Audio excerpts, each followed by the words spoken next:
देखो हमारा जो फर्स्ट चैप्टर है नेशनलिज्म यूरोप, है ना, हमने यूरोप के बारे में पढ़ा। तो अब हम थोड़ा सा मैप पे देखेंगे कि यूरोप कहाँ पर है और जितनी भी कंट्रीज हैं, डिफरेंट डिफरेंट कंट्रीज आप देखो ना कहाँ कहाँ पर है, तो उनकी लोकेशन कहाँ पर है। ऐसे तो हम बोलते हैं कि यूरोप में ऑलमोस्ट 50 नेशंस है, मतलब 50 कंट्रीज है। कितनी? 50। लेकिन उसमें से कुछ जो 7 देश हैं वो दोनों कॉन्टिनेंट्स में आते हैं, मतलब यूरोप में भी आएंगे और एशिया में भी आएंगे। अक्सर हम बोलते हैं कि रशिया जो है वो कुछ इसको एस्टिमेट करते हैं रशिया को यूरोप में, और कुछ बोलते हैं कहां पर है, एशिया में है। तो ऐसे कुछ कुछ देश हैं, 5-7 देश हैं जो कहां पर लाई करते हैं, यूरोप में भी और एशिया में, दोनों में। उसको बोलते हैं ट्रांस कॉन्टिनेंटल कंट्रीज। क्या बोलेंगे? Trans continental countries. तो अगर हम देखें तो देखो सबसे पहले जो रशिया है वो दोनों, मतलब कि एशिया में भी आएगा, यूरोप में। ये आ गया रशिया। उसके बाद कजाकिस्तान, ये भी आएगा, किस में आएगा?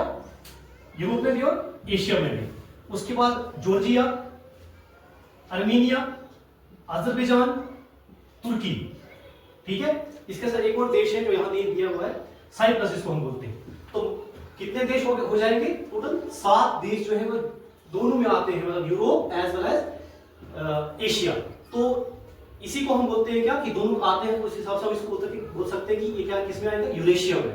ठीक है। मतलब एशिया और यूरोप को हम जब इकट्ठा पढ़ते हैं उसको बोलते हैं यूरेशिया। तो 7 देश ये आ गए, उसके अलावा बाकी जो देश बचते हैं वो किसमें आएंगे? यूरोप में। तो अब हम यूरोप वाला मैप देखेंगे।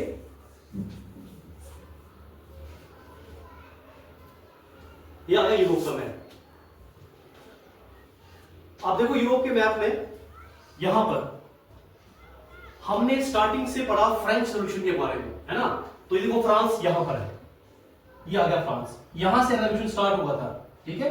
यहां से रेवोल्यूशन स्टार्ट हुआ था, फिर बाकी देशों में भी जो है इसका जो है इंपैक्ट देखने को मिलता है। ये आ गया रशिया, थोड़ा सा बोल दो, तो फ्रांस। ठीक है। उसके बाद ये जर्मनी, ये है जर्मनी, यहां पर जर्मनी जो आप बोलते हैं हिटलर, ये हिटलर यहां का था, इधर ये आ गया जर्मनी और फ्रांस के बिल्कुल साथ में। ठीक है। ये आ गया यूके, यूनाइटेड किंगडम, ऑलरेडी हमने जो है डिस्कस किया था। तो ये वेस्टर्न यूरोप वाला हिस्सा आ गया। ठीक है। उसके बाद ये देखो, इसके बाद ये आ गया पोलैंड, ये आ गया बेलारूस, ये आ गया यूक्रेन। ठीक। उसके बाद देखो नीचे ये आ गया इटली। ठीक है। इटली, ये देश जो है, मतलब आपने ये याद रखा। अच्छा यहां पर देखो नीचे जो कंट्रीज है, ग्रीस, आपको मैं बताया था ना ग्रीस के बारे में, थोड़ा सा ग्रीस के बारे में। ये आ गया ग्रीस, जिसको क्या बोला जाता है? Cradle of European civilisation. तो ये यहां पर लाई करता है, इधर देखो बिल्कुल साउथ में, इसके यूरोप के साउथ में। तो इस तरीके से हम इसको समझ सकते हैं यूरोप के मैप को, कि डिफरेंट डिफरेंट जितनी कंट्रीज थी, जहां जहां पर हमें जो है नेशनलिज्म इन यूरोप देखने को मिलता है, वो स्टार्ट कहां से होता है? फ्रांस से लेके बाकी नेशंस तक जो है, या ये वाला जो वेस्टर्न वाला यूरोप, यहां जहां पर इंडस्ट्रीज जो थी वो एस्टैब्लिश हुई थी, जर्मनी, इटली। ठीक है।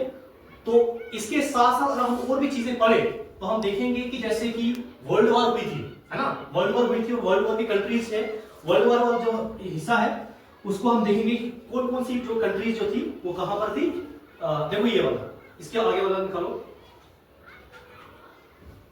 हाँ ये देखो वर्ल्ड वॉर फर्स्ट जब हुई थी, वर्ल्ड वॉर फर्स्ट में क्या था कि आपको मैंने बताया था, एक थी सेंट्रल पावर, एक कौन थी?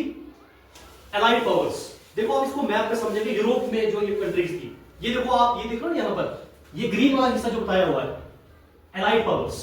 देखो फ्रांस, ये एलाइड पावर कौन कौन थी? फ्रांस, ग्रेट ब्रिटेन, जो ग्रीन में आप देख रहे हो, इटली।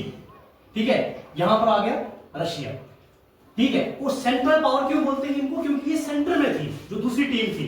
ये लिखा है यहां पर, ये जो आपको येलो कलर जो है शो कर रहा है, ये आगे कौन सी? सेंट्रल पावर, जिसमें कि आ गया जर्मनी।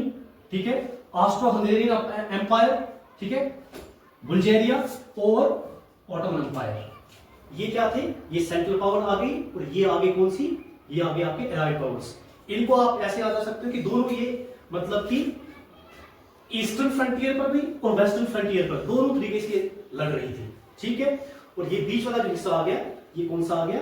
ये आ गया सेंट्रल पावर्स। तो अगर हम देखें, ये आ गया इटली। ठीक है। इसी के इटली के साथ में एक छोटा सा देश पड़ता है, सुना होगा आपने नाम, वेटिकन सिटी। तो उसकी जो है लोकेशन यहीं पर, इसी के आसपास में छोटा सा देश पड़ता है। तो ये हमें पता होना चाहिए कि हम जो पढ़ रहे हैं, हम जो स्टडी कर रहे हैं नेशनलिज्म इन यूरोप, या हमने पहले भी पढ़ा है वर्ल्ड वॉर के बारे में, तो कंट्रीज कहां कहां पर, कौन कौन से देशों में कहां कहां पर जो चीजें हुई है, तो हमको पता होनी चाहिए। ठीक है, तो ये आ गया वर्ल्ड वॉर की डिफरेंट डिफरेंट कंट्रीज। तो ये this is all about the map of Europe.